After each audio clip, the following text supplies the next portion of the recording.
They think no one is listening.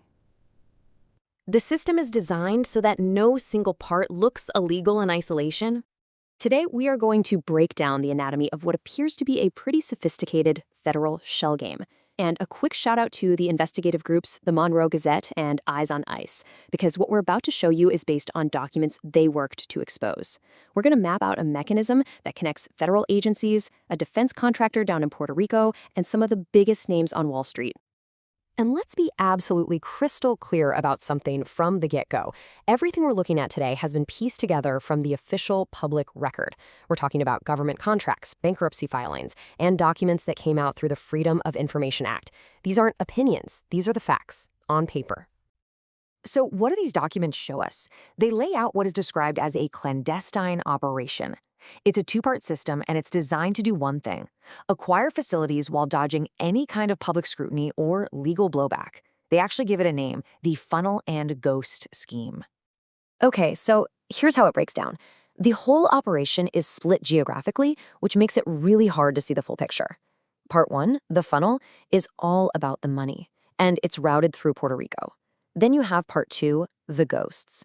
This is the on-the-ground physical work, and it's all handled by a whole network of anonymous companies based out of Brooklyn, New York. So let's dig into the first piece of this puzzle, the Puerto Rico funnel. This is the whole mechanism that's been set up to move the money around while, completely bypassing public oversight. The absolute keystone of this entire financial operation, at least according to the records, is a company called SK2 LLC. They're a defense contractor, and they're located in San Juan, Puerto Rico. They are the funnel. So you might be asking, how does the government just award a contract without any kind of public bid? Well, the documents point to this very specific legal loophole. It's called Federal Acquisition Regulation 63021, or only one responsible source. What this basically means is the government can skip the whole competitive process by just claiming that only one specific company is capable of doing the job.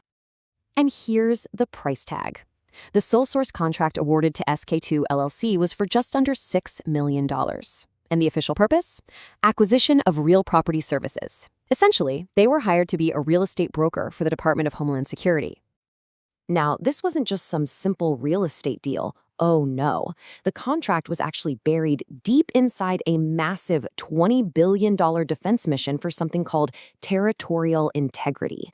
Giving it that kind of national security cover is a huge deal. It gives the project the power to potentially just steamroll local zoning laws and stop communities from blocking it.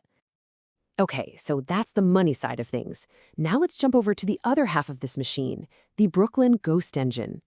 This is all about who's doing the actual physical work back in New York, and more importantly, how all the liability gets sanitized.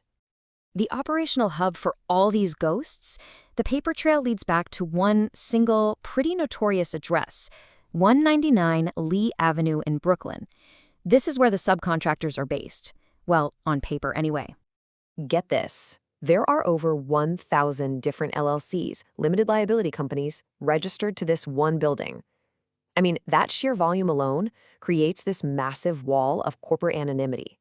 It's almost impossible to figure out who's who. And this photo, this just says it all, doesn't it? This is the ghost engine in action. It's a totally nondescript building from the outside, but inside you find this wall of mailboxes. Each one of those is a front for an anonymous company, designed to hide the real identities of the owners and the contractors. It makes tracing who's really doing the work a nightmare. The records actually identify some of the specific types of subcontractors registered here. You've got your construction outfits like B Contractors Group. You've got logistics suppliers like Complete Kits and Lodging. And then you have these environmental fixers, whose whole job is to deal with properties that have regulatory problems, like being built on a floodplain. Their job is to do the work and act as a liability shield for the main players. So we have the Puerto Rico funnel for the money and the Brooklyn ghosts for the work. How do these two pieces connect? Well, the documents map out what is called the financial kill chain, and it tracks taxpayer money all the way to Wall Street. Okay, this right here is the absolute core of the whole mechanism. They call it the Puerto Rico loop. Step 1, the Department of Homeland Security pays its contractor, SK2 in Puerto Rico. Step 2, SK2 uses that money to buy the target property in New York. But here's the genius of it. Step 3. The payment goes to the seller's Puerto Rican affiliate, a company called Pep Boys Puerto Rico. So the whole transaction is engineered as a Puerto Rico to Puerto Rico deal. It moves federal money to the seller, a company called ICANN Enterprises, through their very own subsidiary. So why all the complexity? Why this insane setup? The documents have a name for it, a bankruptcy intercept. See, the seller's subsidiaries were in bankruptcy. Normally, that would tie up an asset like this property in legal battles for months, maybe even years. This whole loop, it seems, was designed specifically to bypass all those delays and generate immediate cash on hand for the parent company. And the timeline laid out in the documents just shows how blindingly fast this all happened. On January 7th, DHS awards the contract. Within just 3 weeks, the property is paid for.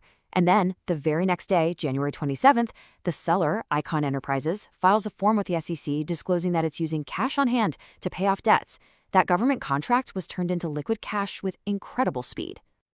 So who are the final beneficiaries of this lightning-fast payout? Well, according to the records, the senior debt notes that got redeemed by this transaction were held by 3 Wall Street giants: Goldman Sachs, UBS, and BNP Paribas. All right, let's zoom out now and put all the pieces together. We can actually map out the entire machine, from that first government contract all the way to the final payout, and see it as one single coordinated system. This slide really visualizes the whole network, doesn't it? Step 1, DHS, out of DC, awards the contract. Step 2, the funnel, SK2 in Puerto Rico, moves the money. Step 3, the engine at 199 Lee Avenue in Brooklyn provides the subcontractors to do the work. Step 4, the seller gets paid. And finally, Step 5, Wall Street gets its debt repayment. Every single part, in a different city, plays its own critical coordinated role. And this brings us to the most crucial point.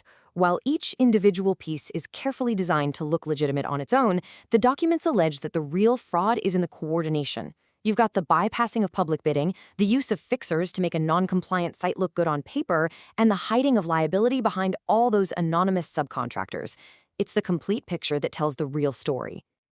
You know, these public records lay out one very complex machine for just this one transaction. And it really leaves you with a final, pretty provocative question. What other mechanisms just like this might be operating in the shadows between federal procurement and Wall Street? Because as the investigators who uncovered these very documents have warned, we must map the gears to survive.